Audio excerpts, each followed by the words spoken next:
Tetsuya is a magical super soldier who acts like a weak bum to live a regular life. After enrolling to the Magic Academy with his obsessive sister from Alabama, he somehow attracts all the baddies in school and accidentally rizzes them up. It all starts on Tetsuya's first day as a student of the country's best magic academy. While he gets excited to start, his hot sister Miyuki, who also just enrolled, gets upset about him being admitted as a reserve student because he is actually the most overpowered magician of all the students. He immediately tells her to keep that information to herself because no one can know about their true identities in school. So she runs ahead to prepare for the opening ceremony. Minutes later, he enters the hall and notices how the students with flower prints on their uniforms, who are also called blooms, avoid those like him, called weeds. He ignores this and finds a seat at the back. But then two girls named Mizuki and Erika join him and start up a conversation. After Miyuki gives a speech, the girls invite him to the homeroom, but he refuses, saying he has to find his sister. Mizuki asks if Miyuki and he are siblings because she sensed very similar auras from both of them. Upon realizing that she has magic sight that allows her see the true nature of anyone, he gets worried that she might figure out his secret and considers avoiding her. Just then, Miyuki shows up, so he cups her face to congratulate her on becoming the new student representative, but this causes Erika to think they are from Alabama. Later that night, Tetsuya tries to get some work done, but then he notices Miyuki's bad mood and asks if she is okay. She then tells him about a call she got from their father congratulating her and gets pissed that the family has chosen to treat Tetsuya like an outsider. As she starts losing control of her powers, he grabs her hand and tells her not to worry about it. So she presses up against him to set the mood for their late-night workout.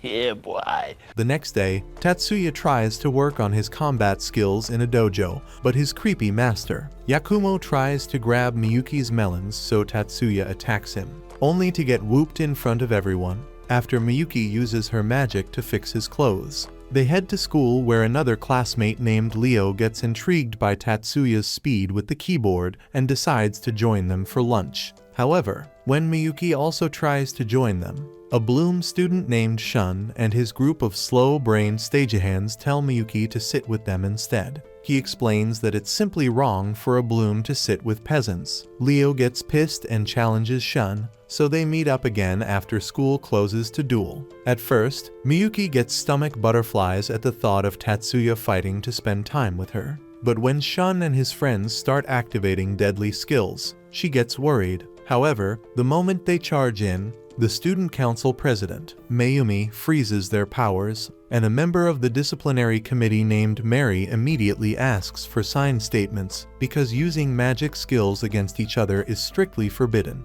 The next moment, Tetsuya walks up to her and claims Shun and his friends were just trying to teach them a couple of new skills, so they decide to let it slide. The next morning, Tetsuya and Mizuki run into Mayumi, who then asks to speak with both of them during lunch. Hours later, they enter the council office, so Mayumi introduces them to Rin, the treasurer, and Azusa, the secretary, before also saying that Hanzo is actually the vice president. After explaining how they vote for new members of the council, Mayumi asks Mizuki if she would like to join as their new member, so she takes a look at Tetsuya, who then gives her the signal to accept. All of a sudden, she starts explaining how skilled and talented Tetsuya is. So he tries to stop her, but she ignores him and asks Mayumi to give him a spot on the council instead. Rin then tells her to forget about it, as they have never let a weed join the council, and will certainly not be changing tradition for the both of them. Upon hearing this, Mizuki apologizes for overstepping and accepts the position. However, Mary suddenly reminds Mayumi that the last spot on the disciplinary committee is still open. And since there is no rule about the kind of students allowed to join, she suggests giving the spot to Tetsuya. Mayumi excitedly agrees to this, but Tetsuya tells them to pump the brakes because he doesn't even know what the disciplinary committee does. After Mary explains that they basically punish or fight students who try to use their magic illegally, he reminds her that he doesn't have any magic skill fit for combat, but she tells him to come back after classes so they can talk about it a little more. Shortly after this, he and Mizuki join Leo and the others in a magic training room to assess their abilities. And after Tatsuya realizes that he has even less control than before, he decides to decline Mary's offer. After classes, he and Mizuki return to the council room, and Hanzo makes it a point to treat him like a peasant by only greeting Mizuki before telling Mary not to let a weed like Tatsuya join them. Mary immediately warns him about discriminating against a fellow student and says the whole point of electing Tatsuya is to stop the whole idea of reserve students being treated like peasants. Despite this, Hanzo insists on not letting Tatsuya join them and tries to convince Mayumi instead. But then Mizuki tells him that the only reason Tatsuya didn't get accepted as a Bloom is because the method of assessment was not compatible with his skill. She also claims that Tatsuya can definitely handle himself against a Bloom, but Hanzo tells her to stop the cap because that is simply not possible, given the fact that he can't even use a basic C/D. The next moment, Tatsuya holds Mizuki back and challenges Hanzo to a duel. In a training room several minutes later, he loads up his magic Glock and explains that he always has to carry magic weapons since he can use a C/D like the average student. After Mary explains the rules, Hanzo gets excited to take him down and cooks up a plan to deliver a lightning-fast attack using his C/D. As soon as Mary gives them the signal, he activates the C/D, but Tatsuya suddenly becomes the Flash and shoots him in the back in a split second. After the girls prop Hanzo up against a well, Azusa asks Tatsuya if his magic Glock is a silver horn, and Mayumi immediately asks if she is talking about the silver horn made by Taurus Silver, a legendary but mysterious magic engineer who specializes in four-leaf technology. As she frantically tries to grab hold of the gun, Hanzo finally wakes up and admits to being wrong for underestimating Tatsuya's abilities. However, after apologizing to Miyuki, he walks out without saying another word to Tatsuya. Minutes later, Mary takes Tatsuya back to the council office and apologizes for the mess. But then he offers to help her clean it up and says he hates being around such a dirty environment. While cleaning up, she continues explaining his new role in the disciplinary committee and admits that it will be extremely difficult since he would have to face multiple seniors who will definitely hate the idea of being bossed around by a reserve student. Just then, her brother and his friend return from patrolling around campus to give her a report, and after noticing Tatsuya, they start asking questions. Mary then tells them to make the mistake of underestimating him because Hanzo is probably still struggling with the concussion he got from their duel earlier. Upon hearing how Tatsuya defeated him, they both get shocked because Hanzo has actually been undefeated since he first joined the academy. They both proceed to welcome Tatsuya to the committee and say they don't have a problem working together as long as he does his job correctly. Later that night, Miyuki asks Tatsuya to reconfigure her C/D to handle high-speed activations like what he did during the duel with Hanzo. After he agrees to it, she casually strips right in front of him. Beautiful! But he remains unfazed, like her glistening plot cannons mean nothing to him. Minutes later, she climbs out of the configuration chamber and suddenly throws her melons on his back before asking if he doesn't think she is attractive. After also asking if he enjoys talking to other girls more, she grabs his hand and gets even closer, so he starts fighting the urge to unleash his magnum. The next moment, she pulls him out of the seat, but instead of getting freaky, she presses a button to upgrade his stats and apologizes for going overboard. The next day, Mary calls every member of the disciplinary committee for a meeting, and after introducing Tatsuya and Shun, who happens to also be a new member, she sends them out to begin patrolling. After asking for permission to use some of the committee's equipment, Tatsuya grabs two old model C/DS, but on his way out, Shun tells him to get over himself because there is no way a loser like him can activate magic with two C/DS. Several minutes later, Tatsuya spots a bunch of girls literally pulling Erika's clothes apart in a bid to make her join their clubs, so he activates his high-speed skill and takes her to a private spot. However, he gets an eyeful of her perfect melons. Nice. So she decides to turn him into her personal bodyguard as punishment. Minutes later, she takes him to watch a boring sparring match between Kendo Club members. However, things suddenly take an interesting turn when Taikaki, leader of the Kenjutsu Club, shows up with his boys to take over the dojo. After Sayaka reminds him that the Kendo Club still has the dojo for at least an hour, Takaki challenges her to a duel and promises not to use any magic, so Tatsuya decides to stay back. However, after Sayaka easily lands the first hit, Takaki activates his CAD and starts attacking her, so Tatsuya rushes in and pins Takaki down before calling for backup. Upon seeing this, the other members of the Kenjutsu Club try to attack him, so he starts taking on the entire team while Sayaka's captain, Kino, stops her from interfering. Much later, Tatsuya ends up in the council office explaining how everything went down in detail, and after he says that Takaki owned up to his mistakes, Mary decides to let him off with a warning before asking a chiseled man-beast named Katsudo for his opinion. After taking a moment to think about it, Katsudo decides to also let Takaki off with a warning, but Mary still asks Tatsuya if Takaki was the only one who used magic. Tatsuya then recalls that his teammates also activated their CADs to attack him, but ultimately decides to keep it to himself. Hours later, he and Miyuki meet up with the rest of the gang at a restaurant for dinner, and after going over everything that happened, they are shocked that Tatsuya was able to take down multiple seniors all by himself. Miyuki then uses that opportunity to yap about how amazing he is, but instead of just talking about it, she starts rubbing up against him.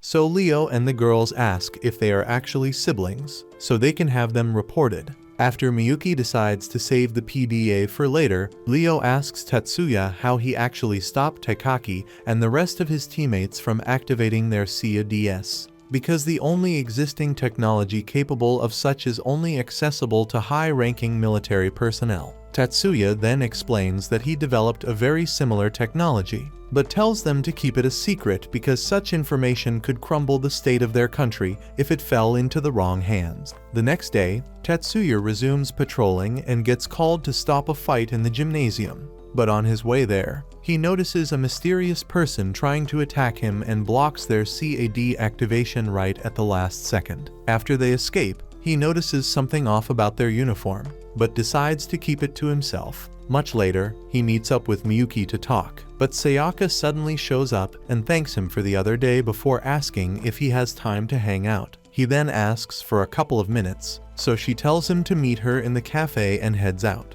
Miyuki then tells him to be careful about the way he handles his new position, because people will flock to him for all the wrong reasons if they ever discover the truth about his powers. After promising to be a lot more vigilant, Tatsuya heads over to the cafe and meets Sayaka, who then thanks him for his help again and says the other members of the disciplinary committee would have used what happened as an opportunity to score points from themselves. When she suddenly asks him to join the Kendo Club, he declines and asks why she is even trying to recruit him. So she reminds him that the academy solely bases its ranking and grades on students with strong aptitude for magic, which leaves reserve students like them literally breaking their backs mastering non-magic skills. Just a little bit of acknowledgement. She further explains how all the non-magic clubs decided to join forces to stand up against the current system. So he asks if they already have a plan for what might happen after they stand up to the school's regulatory body. In the council office the next day,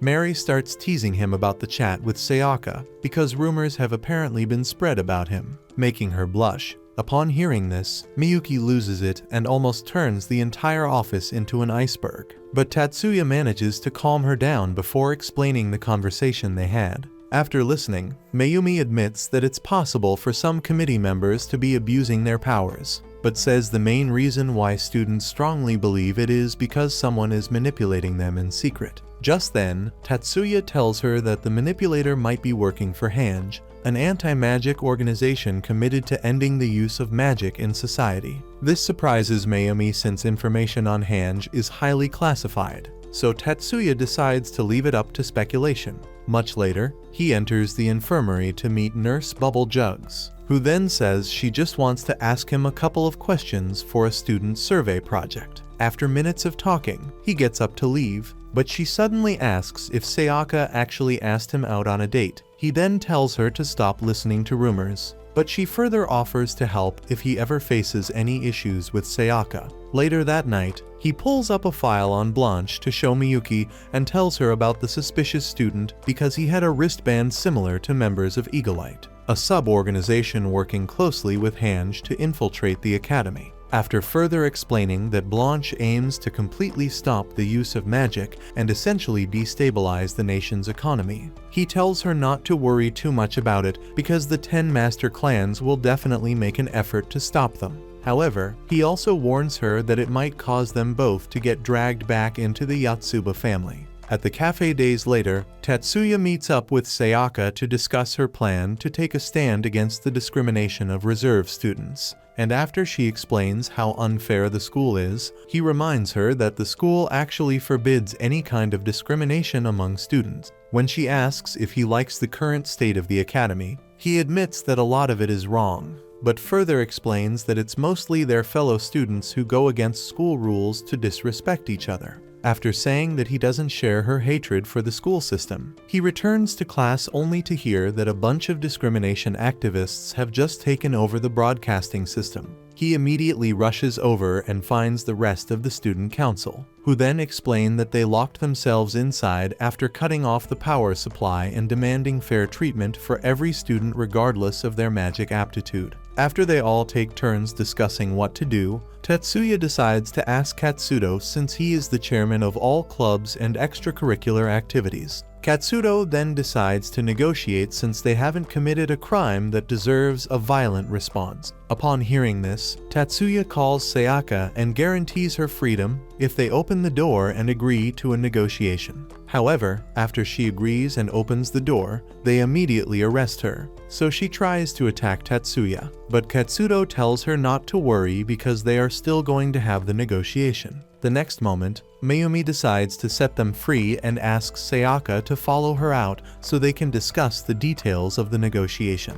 The next morning, Mayumi spots Tatsuya and Miyuki waiting for her, and after they ask about what happened with Sayaka, she explains how they all agreed to have a public debate about it in front of the entire school. Moments later, Tatsuya sees Mizuki having a heated conversation with Kino, so he rushes over to make sure she is okay. Hours later, he and Miyuki meet up with his ninjutsu coach, Yakumo, who then says he has already done some research on Kino because his family is shady. Turns out, Kino's older brother, Hajime, oversees all of Blanche's operations in Japan, which would explain why Kino was enrolled in the academy. While they continue discussing it, Sayaka and the rest of her wannabe felon friends receive special rings from Hajime for the debate. The next day, all the students gather in the event hall for the debate, and after a bunch of reserve students reps step up to talk about how incompetent and evil the current system is, Mayumi takes the stand and admits that discrimination is at an all-time high in the academy.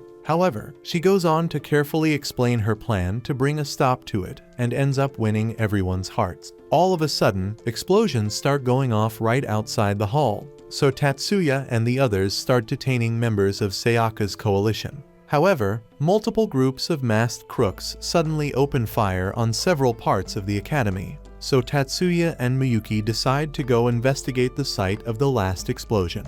On getting there, they see that Leo and Erika have already started beating the brakes off the terrorists they could find, so they decide to team up to take down the others. However, Nurse Mega Melon suddenly shows up to tell them that the terrorists blowing stuff up are just diverting their attention from the main terror unit, who are currently in the library stealing data. She also tells them that Sayaka is one of them and asks Tatsuya to go easy on her because she has been confused about her place in life over the past year and just played into their hands. Tatsuya then tells her to save the sob story for someone who actually cares and runs ahead to reach the library, so Miyuki and the others follow along. On the way there, they encounter another group of terrorists, so Leo decides to put his dollar store Winter Soldier arm to good use. As he starts punching through multiple attacks, Erika gets a little worried and asks if his C.A.D. can actually keep up with so many attacks, but Tatsuya tells her not to worry about it. Moments later, they enter the library building,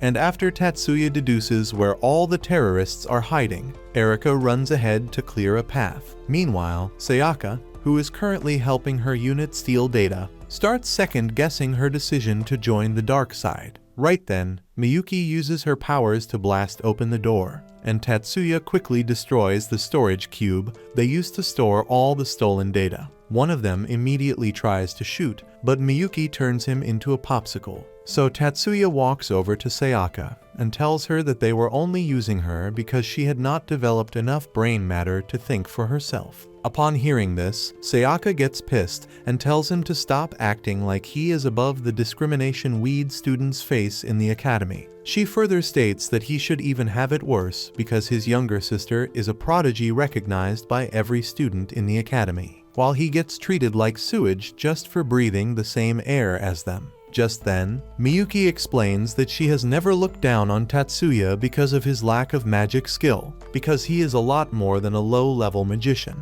She goes on to tell Sayaka that the only reason she fell in with the bad crowd is that she never took the time to build confidence in her identity and skills. This causes Sayaka to start having second thoughts. But her terrorist buddies suddenly drop a smoke bomb, so she uses a jamming ring to stop Miyuki and Tatsuya from attacking. However, Tatsuya still takes them out, and after Miyuki realizes that Sayaka escaped, he tells her not to worry because Erika will definitely deal with her. Seconds later, Erika stops Sayaka from leaving and challenges her to a sword fight. Sayaka accepts, thinking her years of training give her an advantage, but Erika proceeds to deliver a humiliating beatdown that leaves the wannabe samurai at a loss for words. Meanwhile, Kino, who also tried to escape, gets captured by Kotaro and Midori. Much later, Sayaka wakes up in the infirmary and decides to tell everyone how her transition to the dark side started. Apparently, Kino had been recruiting members of the Kendo Club a while back, and since he claimed to be mainly fighting against student discrimination,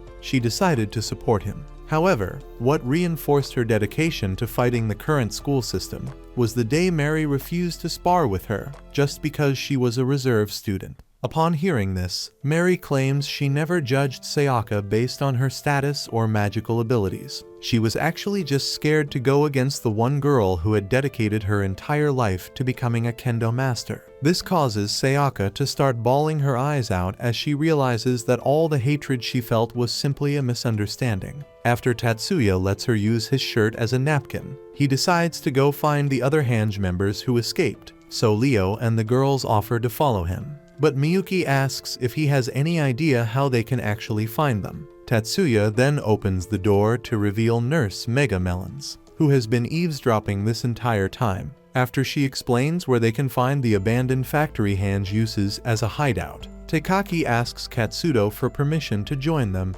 because he wants to take down the creep that made Sayaka lose her spark. On the way to the factory, minutes later, Tatsuya tells Leo and Erika to keep their escape route clear and capture any Hange member who tries to escape while Takaki and Katsudo handle the rear exit. On getting there, he and Miyuki dash into the facility, and he quickly uses his elemental sight skill to figure out where Hajime and his goons are. The moment they enter the room, Hajime tells Tatsuya to join them, but he refuses, so Hajime tries to use a hypnotic skill to take over his mind.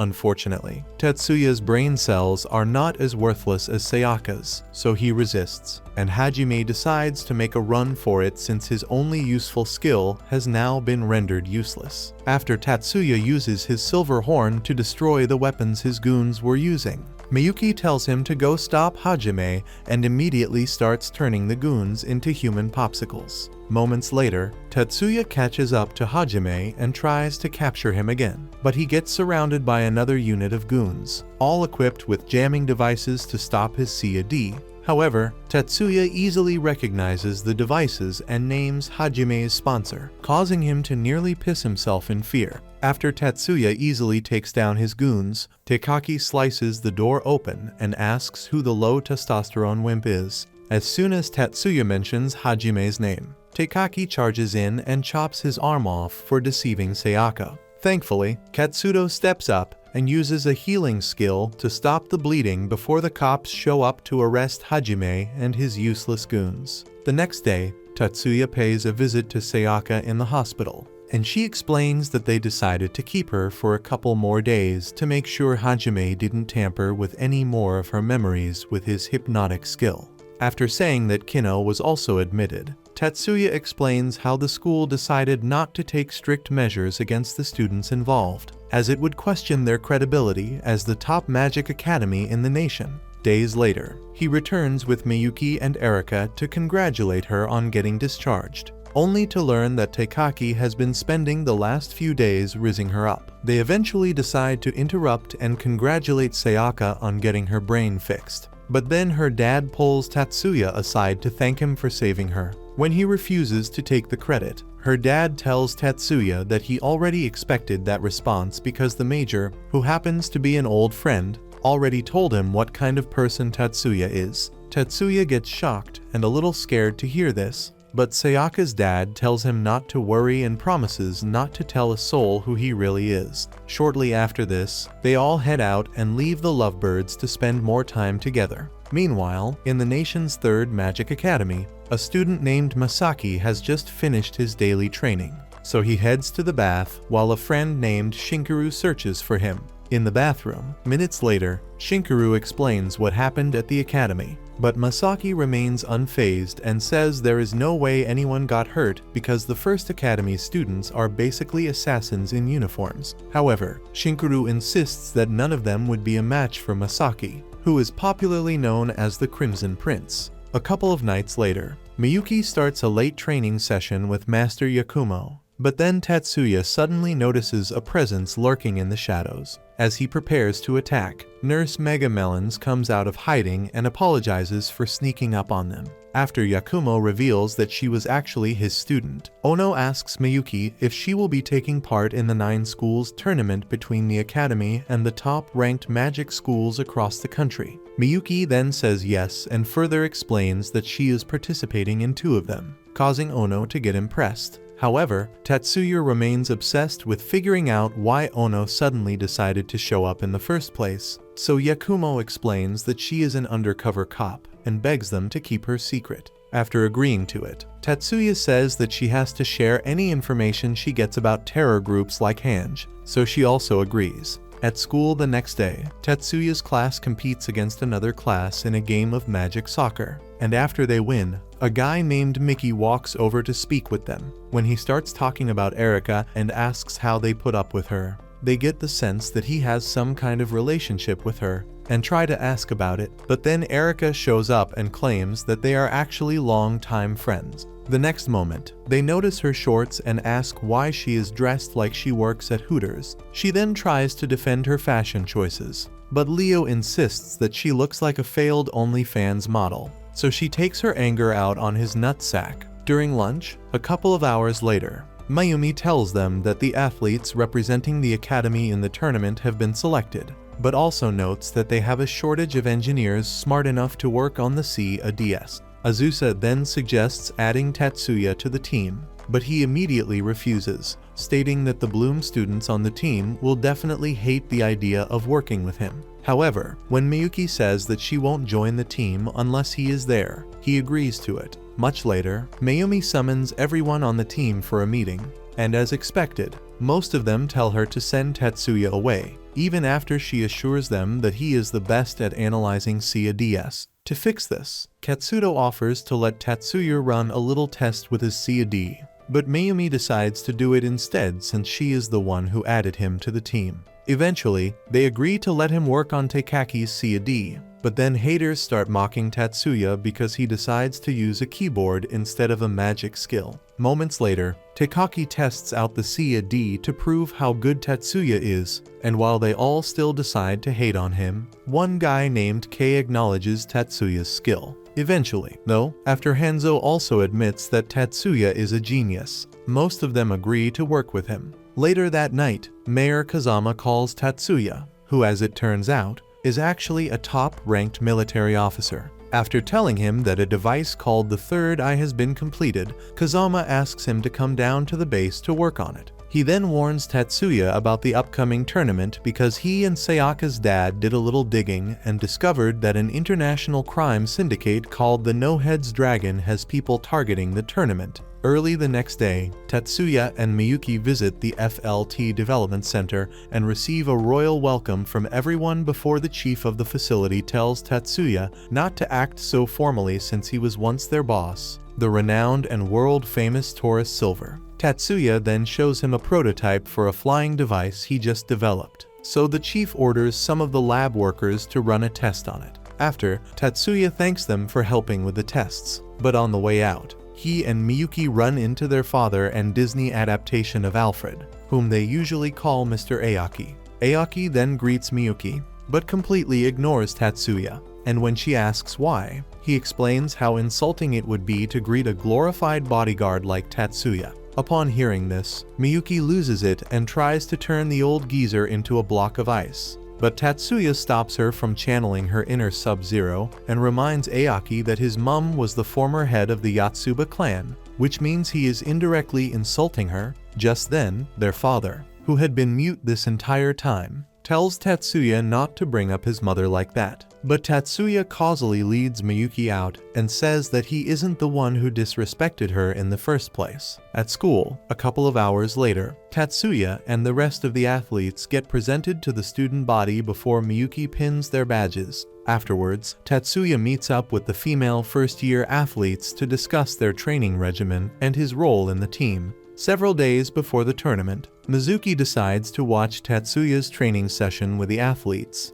but she suddenly senses a powerful magic signature and takes off her glasses to see the source. After realizing that it's Mickey, she gets closer, but he gets spooked and loses control of the spirits he summoned. Luckily, Tatsuya swoops in and uses the opportunity to aura farm before asking Mickey if he was using ancient magic. After he says yes, Tatsuya asks Mizuko for a description of the spirits, and after she explains it, Mickey walks closer to her and says she possesses crystal eyes, meaning she is one of a handful of magic users who can see the true nature of spirits. This causes Tatsuya to realize that she is a lot more valuable than he earlier expected, but they both agree to keep it a secret so she won't be forced to use her abilities for selfish reasons. Days later, all the chosen athletes head to the tournament venue in a bus, but on the way there, a random driver suddenly loses control as one of his tires explodes. As his car tumbles toward the bus, everyone starts activating their C&D to stop it.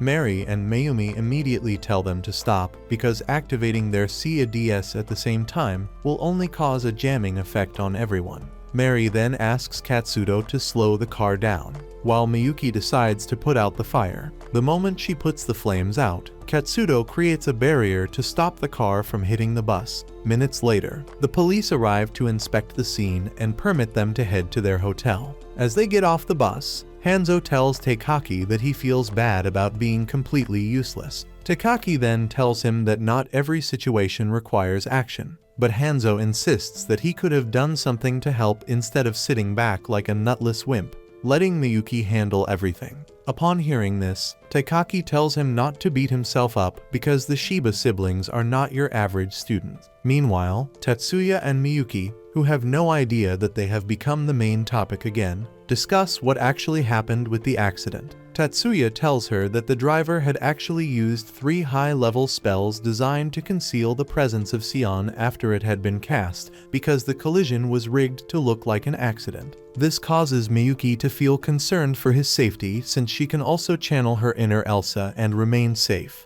While Tatsuya's mega mind might be limited in split-second situations, when they step into the hotel lobby minutes later, Miyuki spots Erika and stops to talk to her. Tatsuya then decides to leave them alone since he has a meeting with the other engineers, and as soon as he leaves, Mizuki also shows up. During the welcome feast, hours later, 2 girls named Hanoka and Shizuku approach Miyuki to tell her that the other athletes want to hang out. They further explain that they didn't say anything earlier because she has been stuck to Tatsuya like Gorilla Glue. Just then, Kanon and Kei also show up and call them stupid for avoiding Tatsuya, after Kei points out that their reason for avoiding him is just to preserve their worthless pride as Bloom students. Tatsuya suggests that Miyuki go chat with the other students. Miyuki eventually agrees, and while she practically forces her to talk with the other girls, Masaki becomes obsessed and loses his senses to her beauty. Shinkuru then reveals everything he knows about Miyuki to help his love-starved friend feel a little better.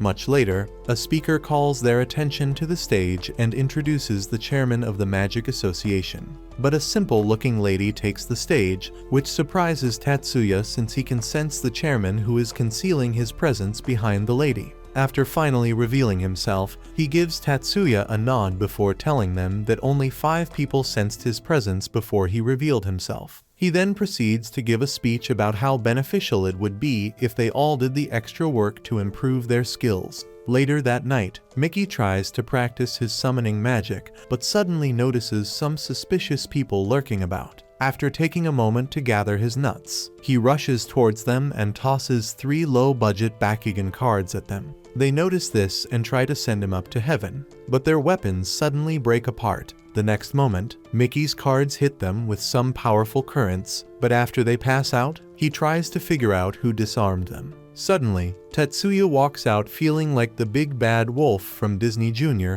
and says he also noticed something suspicious on his way inside a couple of minutes ago. He then checks on the intruders and commends Mickey for taking them out without causing any major damage. However, Mickey refuses to believe that he deserves all the praise because he would have become Swiss cheese if Tatsuya hadn't disarmed the goons at the last moment. Tatsuya then tells him to give himself some credit because it takes a lot of courage for a usually shy coward like him to make the first move. He further gives Mickey some advice on how to make his spells work better before telling him to inform security about the intruders. The next day, the competition finally starts with the first event being the women's battle board qualifiers, which Mary takes part in. As soon as the match begins, one of the contestants tries to slow the others down by splashing water, but Mary, who happens to be a retired hippie, easily surfs the waves. As she continues, Tatsuya notes that she is using magic to keep herself stable on the board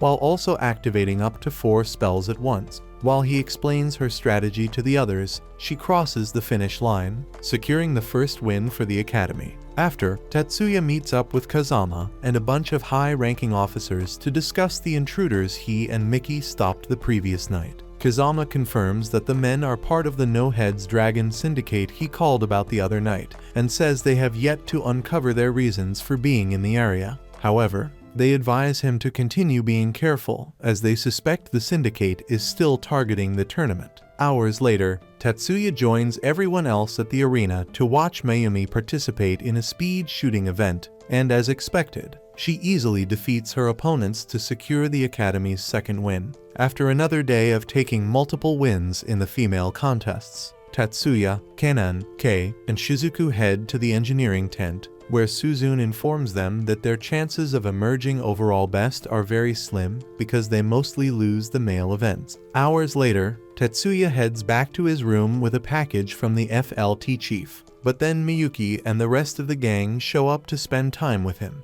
Erika quickly notices the package and, after opening it, she asks if it is a new type of CAD. Tatsuya says it is, and then tosses it to Leo so he can take it for a spin. Minutes later, they arrive in a training room behind the hotel. But after Leo activates the new CAD, it detaches, so Tatsuya explains how it can still function as a sword despite being detached. Leo then proceeds to destroy a bunch of innocent test dummies. The next day, the tournament continues with the women's battle board event. However, unlike what happened the last time, a contestant over-accelerates and crashes into Mary, causing her to lose control of her board and crash into the sidewalk. Luckily, the doctors manage to fix any major injuries, but Maru ends up getting benched from the next contest because she needs a minimum of 10 days to recover. Mary then asks about the contestant who crashed into her, so Mayumi explains that she only suffered minor injuries. However, she also tells Mary that they suspect foul play because someone must have used magic to make her lose balance.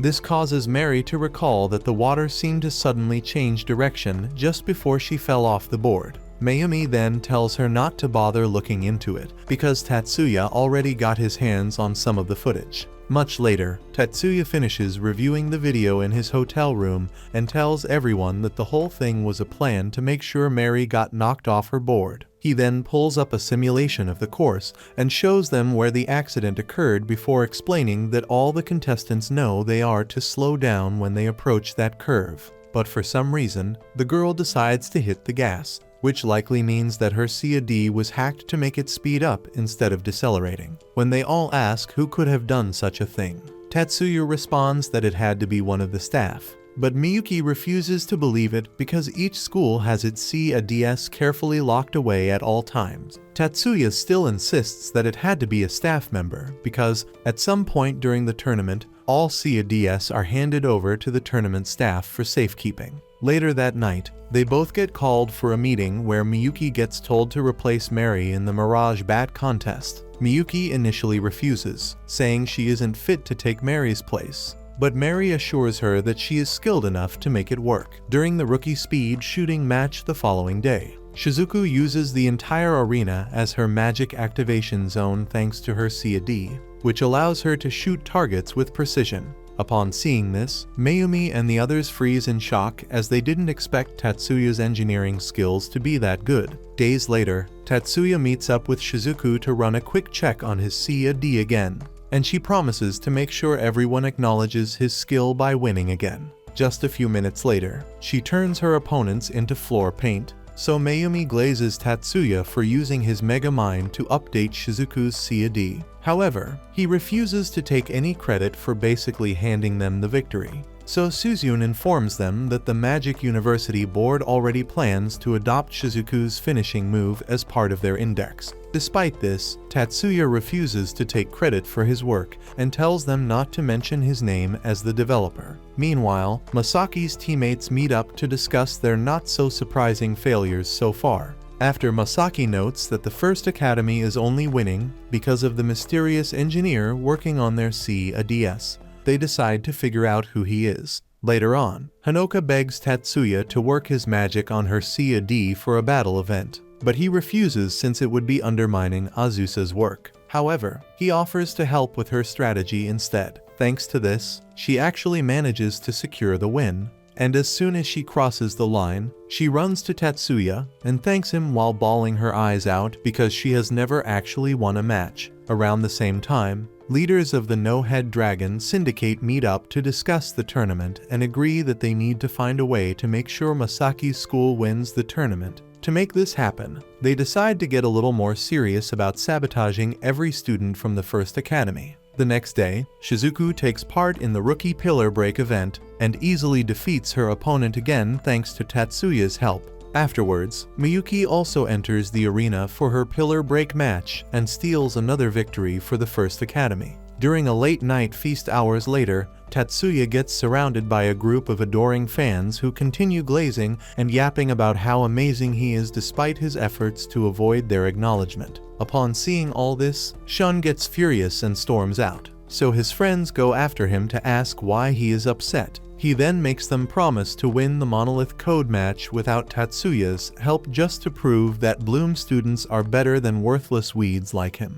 The next day, Tatsuya and Miyuki run into Masaki and Shinkaru on their way to the arena, and Tatsuya immediately asks if they have something to say since they are blocking his path. Shinkaru then admits that they were just curious to meet the genius engineer behind most of the First Academy's victories. After Miyuki leaves to prepare for her match, Tatsuya notices Masaki's creepy eyes glossing over to catch a glimpse of her beauty, so he tells them to focus on their upcoming matches. Before leaving, though, Shinkaru tells Tatsuya that they will be participating in the Monolith Code match, so Tatsuya wishes them luck and says he won't be. Much later, Tatsuya ends up in his room, recalling how Masaki joined the army 3 years ago and used a rupture magic skill to brutalize Soviet Union invaders. While he became famously addressed as the Crimson Prince because of this, Shinkaru became a new generation prodigy, and his supercomputer brain led him to identify one of the cardinal codes,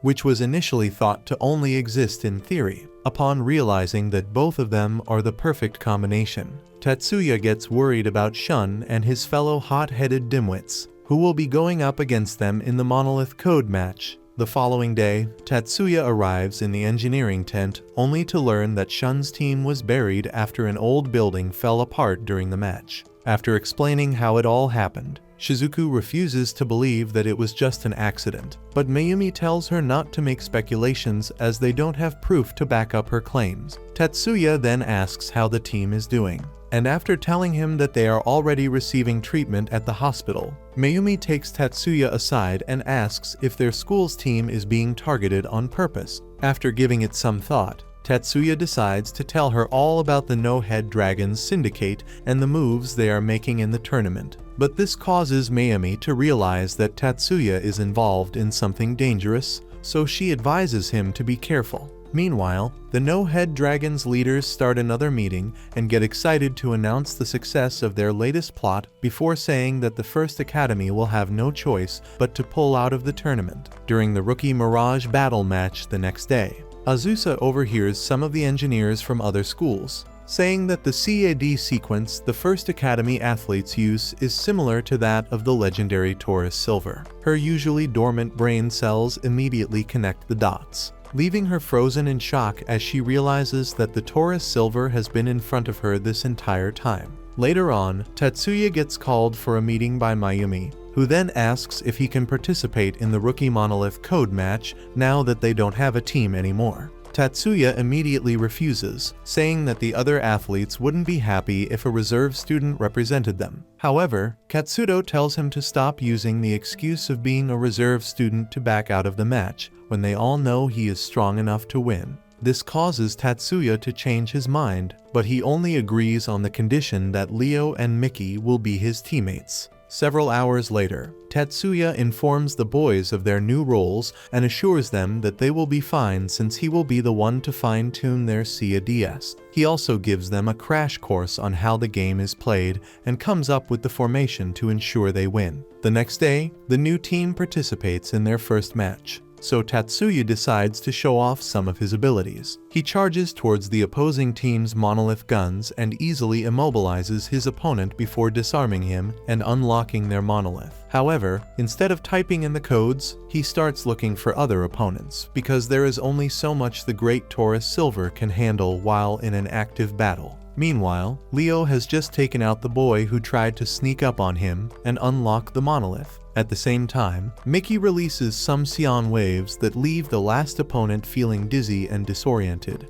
giving Tatsuya an opening which he then uses to knock him out. After the match, everyone starts cheering for Tatsuya's flawless victory, so Masaki takes the opportunity to ask Shinkoru if he found anything good. Shinkoru then says that Tatsuya has good combat skills but still struggles with basic magic, which means they actually have an advantage over him. He further assures Masaki that they will win as long as they avoid all of Tatsuya's traps in the arena. Days later, Nurse Mega Melons delivers a package to Tatsuya from Master Yakumo, but before she leaves, Tatsuya asks her to find out where the No-Head Dragon's base is located. The following day, Tatsuya gives Leo and Miki robes infused with magic circles to increase the effect of their skills during the match. After he explains how they can use it against Masaki, Mayumi gets worried and asks Tatsuya if he can actually handle the Crimson Prince. Hanzo also asks if he has some special strategy in place, so Tatsuya reminds them that Masaki has an obsession with him and says he plans to force him into a close combat situation. Upon hearing this, Takaki tells him that the use of physical force is prohibited, but Tatsuya assures them that his plan will work. Minutes later, they all enter the arena for the match, and while Leo gets embarrassed by the robes and asks Tatsuya why he couldn't design something less humiliating, Masaki tells Shinkoru not to worry about anything because his bullets can penetrate anything. Just then, the chairman of the Magic Association joins the other officials in the viewing box, and when they ask why, he tells them that one of the students has piqued his interest. The next moment, the buzzer goes off, so Masaki and Tatsuya immediately start unleashing spells in an attempt to defeat each other. Despite this, they both end up evenly matched and continue unleashing spell after spell until one of Masaki's spells gets close enough to cause serious damage. Tatsuya immediately pulls back and uses his observation skill to detect where Masaki's spells will appear. Shinkoru then makes a play for the monolith Leo and Miki are guarding, but when he tries to use his invisible bullet, Leo blocks his line of sight with the robe, which transforms into a shield. Mickey then attacks him with another spell, so Shinkuru quickly jumps out of the way to avoid it. The next moment, Mickey uses his cloning jutsu to confuse Shinkuru, giving Leo an opening to attack. But before he can land a hit, Masaki shoots him. Mickey tries to retaliate, but Shinkuru activates a gravity skill to pin him to the ground. So Masaki decides to focus on Tatsuya again and immediately fires a spell to slow him down. But he accidentally gives it too much juice and gets terrified when Tatsuya gets struck down. However, Tatsuya had already activated a restoration skill beforehand, so he waits for his body to recover before getting closer to Masaki and unleashing a powerful skill that almost implodes the arena. Inside the control center, Mayumi demands to know how on earth Tatsuya survived Masaki's blast. So Katsudo explains that Tatsuya's mastery of ninjutsu definitely gives him a supernatural ability to withstand powerful spells. Meanwhile, Shinkuru panics as he realizes that Masaki actually got defeated, but he still manages to block an attack from Mickey. However, the spell ends up being a little too strong, so he tries to escape and meets the same fate as Masaki. The final member of their team then decides to redeem their school's honor. But Leo blocks his attack and quickly puts his brain in snooze mode, securing yet another win for the First Academy. Before long, the higher-ups of No Head Dragon learn about Masaki's humiliating defeat and decide to force the First Academy's athletes to drop out of the Mirage Bat game. On the day of the match, one of the athletes suddenly loses control of the C-A-D and crashes. As the medical team rushes her away, Mizuki calls Tatsuya to tell him that she noticed a sudden glitch before the crash. After hanging up, Tatsuya tells Miyuki to get ready for her match, but then he collects her C-A-D and takes it to the tournament staff for a routine check. The next moment, he notices that he just installed something suspicious and immediately grabs him to figure out what it was. The chairman hears all this commotion and rushes over to ask what happened. So Tatsuya explains his suspicions. The chairman then takes a close look at the C-A-D before saying that it has been injected with a program called Golden Electron Silkworm. He further explains that the program has a delayed activation sequence, which causes C-A-DS to malfunction and orders the staff to be arrested. Hours later, Tatsuya watches with pride as Miyuki dominates the game and comes out on top by the end of both the first and second rounds. Soon after this, the No-Heads higher-ups learn that their plan to sabotage the game failed again, and after completely losing it, they agree that the only solution is to get the tournament cancelled. To ensure this plan succeeds, they deploy genetically modified humans called generators to the arena. However, when the dollar store cyborgs try to attack, special military operatives swoop in and take them down. The next day, Miyuki participates in the Mirage Bat finals and gets surprised when athletes from other academies start using her flying spell sequence. Upon seeing this, Tatsuya tells Mayumi that the committee made him submit Miyuki's C-A-D for review after what happened yesterday. He further tells her that they likely leaked the flying spell sequence to give other students an advantage, but says he isn't worried since Miyuki has mastered it. As expected, Miyuki outlasts the other athletes and secures yet another victory. While they all celebrate later that night, Tatsuya meets up with Ono, who then gives him the coordinates to the No-Heads Dragon base along with a list of all the top members.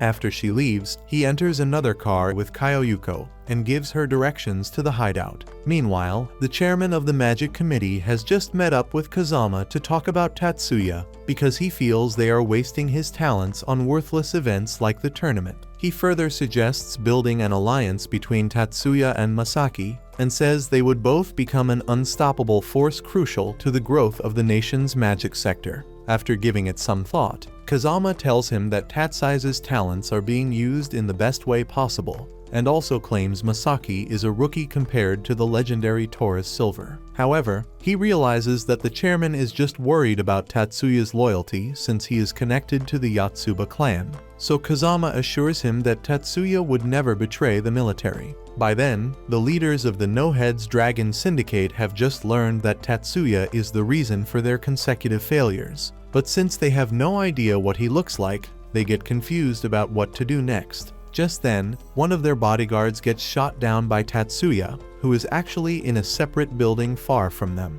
After all the lights in the room suddenly go out, Tatsuya gives them a call and says he is going to take revenge for everything they did to his teammates. The next moment, he shoots another guard, so they all scramble for cover and ask the generators to locate Tatsuya. After they point out his location, a half-human hippo tries to shoot and ends up with a bullet in the eye. He then orders the generators to go after Tatsuya, but they tell him that they can't, causing them all to realize that Tatsuya has also blocked all communications in and out of the room, hoping he will spare them. One of the men promises Tatsuya that he will speak to their boss and convince him to take their organization out of Japan forever. Tatsuya then asks for their boss's name, and after the man explains that their boss is known as Sun Gongming to the public, Tatsuya thanks him before sending all of them to the Lord. The next day, Tatsuya meets up with Kazama and the officers who defeated the generators that showed up in the arena to ask why the syndicate is considered high risk. They then tell him that the syndicate is also a sorcery booster supplier and explain that the boosters are magic amplifying devices made from the brains of unalived magicians.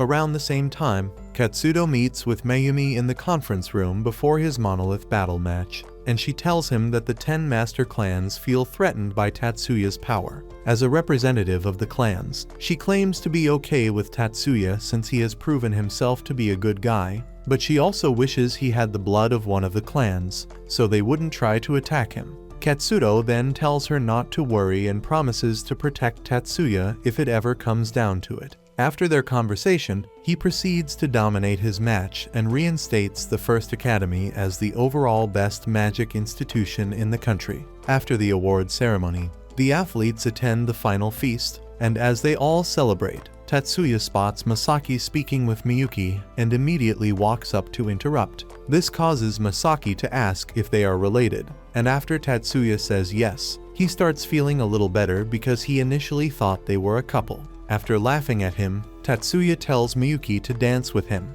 and while they do so, Hanoko walks over to Tatsuya, hoping he will see the green light and ask her for a dance. Unfortunately, having a brain that only understands binary code stops him from getting the message until Erika tells him. Eventually, he ends up dancing with a few other girls from their team as well, and when he finally decides to take a break from the ladies, Katsudo asks to speak with him. In the garden moments later, Katsudo asks Tatsuya if he is part of the 10 master clans, and when he denies it, Katsudo suggests joining by marrying Mayumi. Tatsuya immediately says he is far too young to be thinking about marriage, but Katsudo tells him to think it through before making a decision. He further reminds Tatsuya that he defeated Masaki, who is the next head of the 10 master clans, and says there is no way they will let him walk freely after that. After Katsudo leaves, Miyuki shows up to ask what they were talking about, but Tatsuya claims it was nothing important, so she asks him for a dance.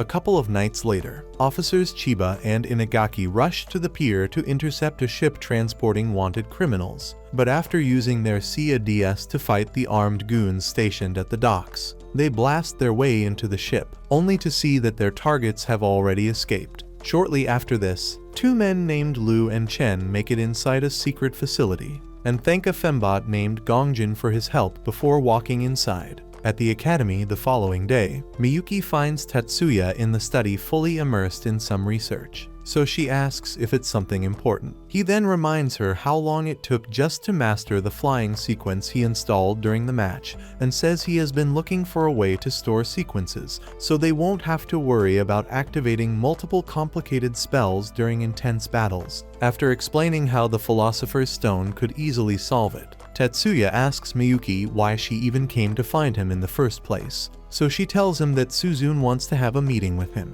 Several minutes later, Tatsuya meets up with Suzune and Kazuo, who then explain that there is an upcoming thesis contest between the magic academies. Kazuo then asks if he would join the school's team, but as usual, Tatsuya asks why they want him to do it when there are other students who have likely been training just for the contest. Suzune then explains that they just don't have the brain processing power to meet up with the level of research Tatsuya conducts on his own. Upon seeing that her sweet words are not working, she tells Tatsuya that they are actually basing the thesis on his recent research, so he agrees to do it since it could help him get more information faster. Hours later, Tetsuya and Miyuki meet up with the rest of the gang for a late afternoon meal. And after he tells them about the meeting with Suzyun, Miki tells him to take it seriously because winning the thesis means his research will be recognized by the National Committee and entered into the Magic Index. Tetsuya then says he already agreed to it since the thesis is connected to his research on storing magic sequences, so they wish him luck. Much later, he and Miyuki return home and meet a heavy hottie named Sayuri. Miyuki immediately offers to get started on dinner and promises to wear whatever he wants while making it. But Tetsuya tells her to relax and wear whatever she wants. He then takes a seat with Sayuri and asks what she wants. But she starts by asking if they both still hate her guts. After reminding her that their dad remarried only 6 months after their mum passed, he tells her not to expect any hospitality from Miyuki before once again asking for the real reason she showed up. She then shows him an extremely rare relic and asks him to drop out of school and come continue his research in the lab. After agreeing that the relic is really valuable, Tetsuya refuses to drop out and explains that he is the only one capable of guaranteeing Miyuki's safety. He then suggests taking the gem to one of the subordinate labs and having the scientists there look at it. But this causes Sayuri to get pissed, so she snatches the box up and storms out. Tetsuya then tells Miyuki to lock up and stay inside so he can go make sure Sayuri's hot head doesn't get her into any trouble. Moments later, he hops on a bike and starts chasing her on the highway, but she suddenly gets intercepted by a suspicious van. The next moment, 2 goons hop out and try to send her up to heaven, but Tetsuya jams their CADs and knocks them both out. However, as he tries to check on Sayuri, a sniper shoots a bullet right through his chest. But Tetsuya quickly uses restoration magic to heal himself before figuring out the sniper's location. After taking him out as well, he returns home and explains everything to Kazama, who then promises to do a little digging to figure out who hired the sniper. Minutes later, Miyuki serves him some tea and takes the opportunity to show off her dress before asking about his conversation with Sayuri. Tetsuya then pulls out the box and shows her the relic before explaining that it could be the key to figuring out how to store magical sequences. However, he further explains that Sayuri wanted him to find a way to duplicate it so soldiers without magic could easily activate spells with specialized gear. While they continue talking about it, Chen assembles a team of hackers in a secret hideout to infiltrate the Magicians Association. And after learning that the attempt to retrieve the relic failed, he tells Liu to get it, no matter what he needs to do. Several nights later, Tetsuya ends up in a fierce cyber battle as a hacker tries to steal valuable files from his systems. He eventually manages to block the hacker,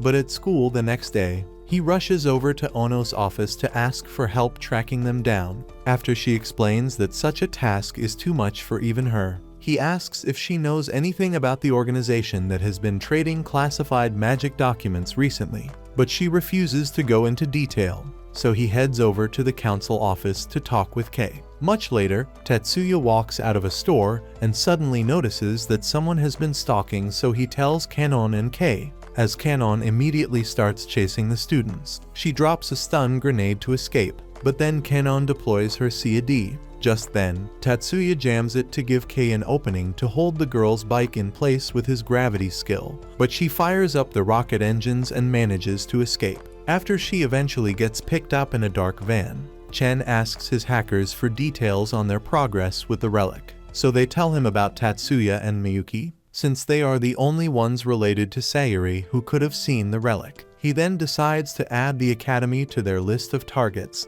and tells Liu to get rid of any other suspicious people who might get in the way of their mission. At school the next day, Mizuki tells Tetsuya and the others that she noticed a suspicious presence following them around. And Miki also explains how the spirits around the academy all seem to be upset over something. Hours later, they meet up in a cafe for lunch. And while Kyoko strikes up a conversation with China and Inagaki, Erika and Leo suddenly come up with excuses to step outside. As soon as they step out of the cafe, Erika tells the stalker to stop hiding. A man named Jiru then walks out and immediately gets surrounded by both of them. After Leo tells him that Miki already put up a barrier to stop him from escaping, he suddenly starts attacking them and almost sends Leo to the ER. but they still manage to pin him down and demand to know what he wants. Jiru then promises to comply and says he isn't even the enemy, so Leo releases him and asks why he has been watching them. After saying that he is an agent from the West, Jiru explains that several organizations from the East have been targeting the Academy to steal valuable magic intel, which could give them enough military power to become a real threat. He further states that his mission is simply to make sure none of that intel gets leaked before suddenly pulling out a gun and telling them to get rid of the barrier. Left with no other option, they tell Mickey to drop it. So Jiru warns them to be careful even on school grounds before dropping a smoke bomb and escaping. Just then, Kaioyuko notices what just happened, so she returns to her car to scrub the security footage. Meanwhile, Jiru suddenly stops in an alley because someone has been following him as well.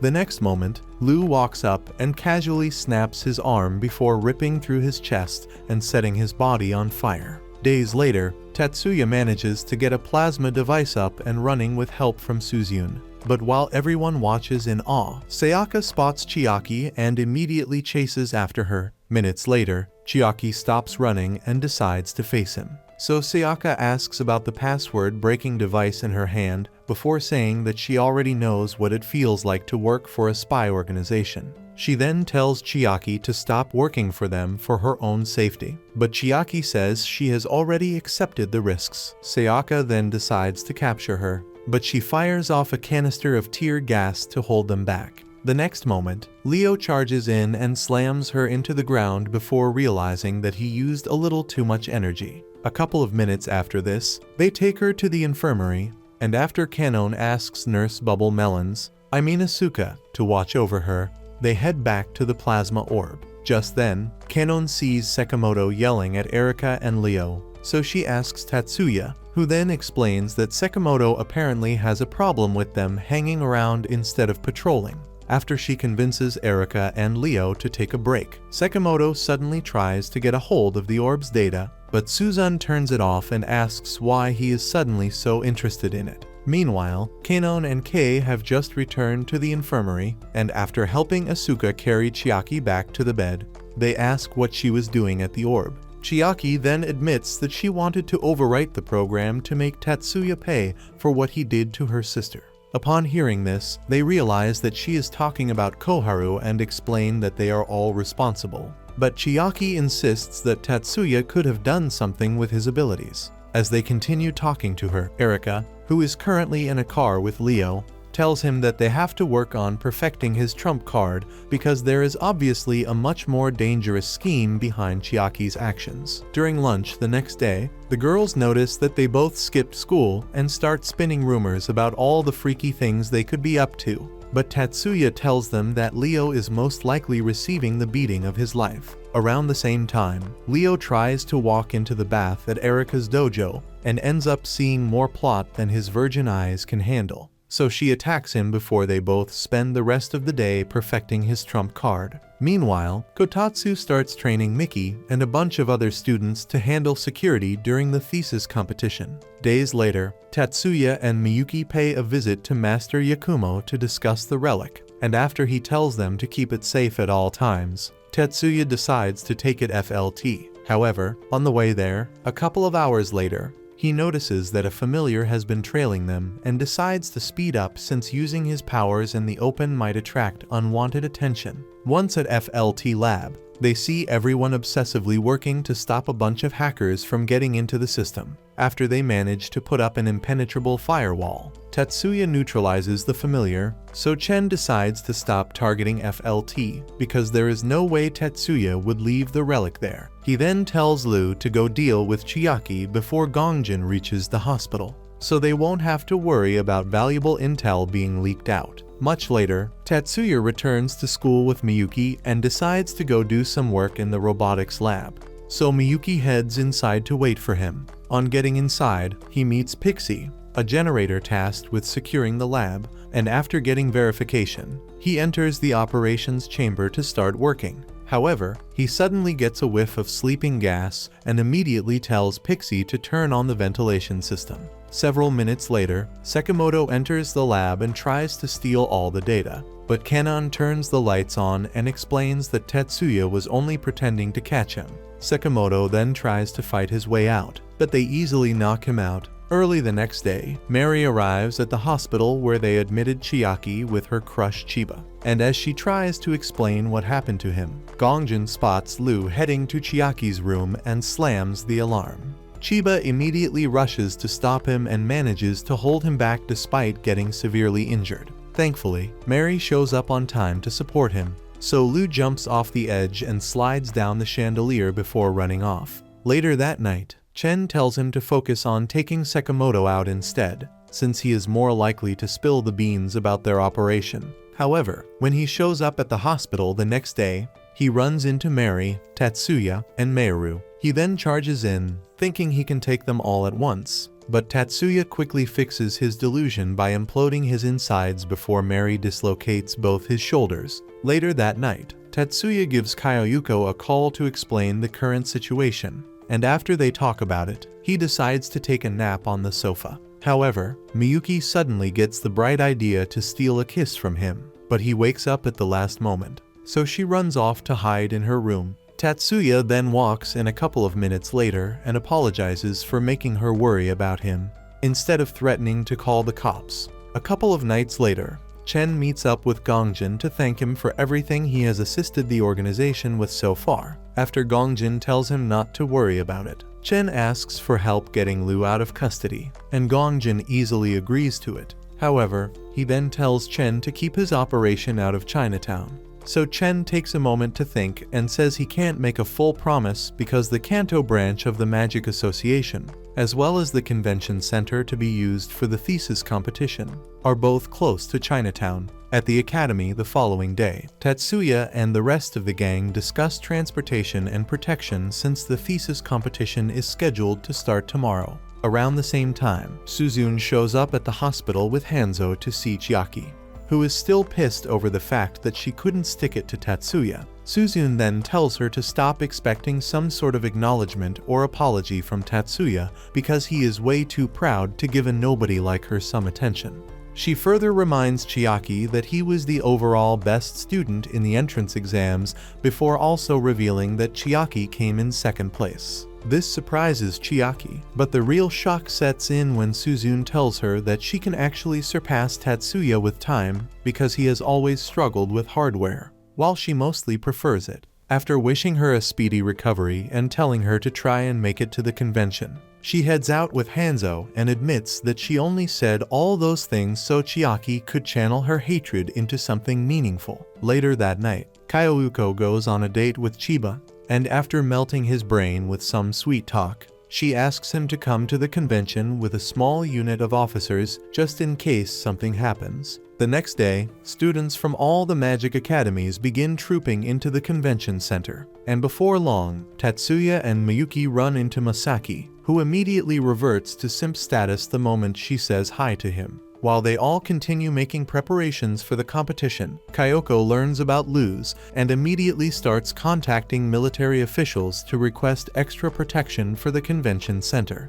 A couple of hours later, Suzune and Kei take the stage for the very first presentation, and in just a couple of minutes, she leaves the crowd stunned with their groundbreaking research into new ways to synthesize magic technology. After the presentation, Shinkaru finds Tatsuya in the back room and commends him on being able to figure out the complex reactions and sequences necessary to bring the project to life. Tatsuya is also impressed by the fact that he can easily read all the data, but as they take turns glazing each other, a crazy explosion suddenly rocks the center. At that moment, Chiba rushes to his car and calls Inagaki to get an update on the situation. And after learning that they still don't even know how many attackers or organizations are involved, he calls his dad to ask for additional support. Meanwhile, Miyuki, who also got shocked by the explosion, runs to Tatsuya to ask if he knows where it came from. But as he takes a moment to think, a bunch of terrorists run in with anti-magic guns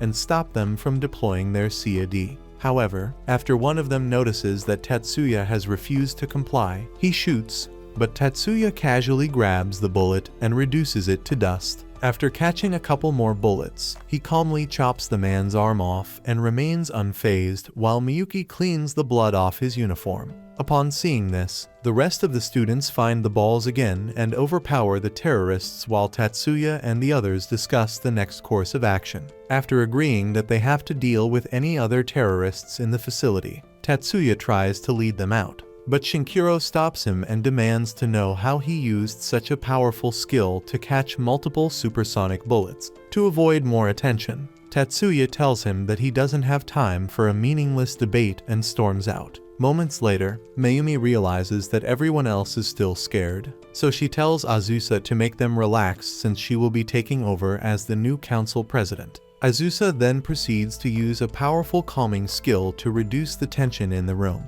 With everyone finally being quiet, Mayumi climbs on stage to explain the current situation to them and says their only option is to try and escape all the fighting through a tunnel under the center. By then, Tatsuya and the others have just found the rest of the terrorists, but then he stops Leo from running straight into a barrage of anti-magic bullets and combines his powers with Miyuki's to freeze all their bullets. The next moment, he charges in and starts turning full-grown men into wall paint while they all watch in shock. After Miyuki cleans him up again, he realizes that the girls have gotten a little scared of all the blood, so he apologizes for being a bit more ruthless than usual. Shizuku then suggests going up to the conference room to figure out a new plan, but Tatsuya suggests finding their demo models for the presentation first, so they won't end up in the wrong hands. However, on getting there, they meet Sayumi, Katsudo, and everyone else already erasing every valuable piece of data.